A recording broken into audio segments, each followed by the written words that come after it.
தூத்துக்குடி மாவட்டம் வல்லநாட்டில் உள்ள தனியார் பொறியியல் கல்லூரியின் முதல்வர் இன்று மாணவர்களால் வெட்டி கொலை செய்யப்பட்டார். இச்சம்பவம் அப்பகுதியில் பெரும் பரபரப்பை ஏற்படுத்தியுள்ளது.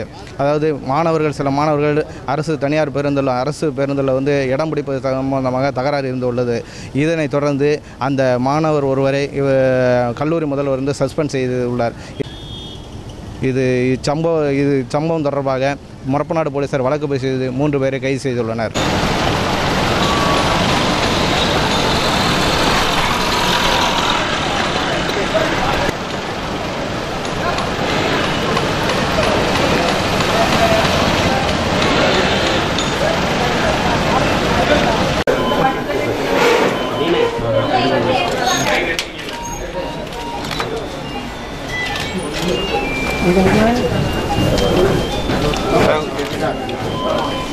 நீங்க வண்டி விட்டுருங்க. தம்பி வண்டி விடுப்பா.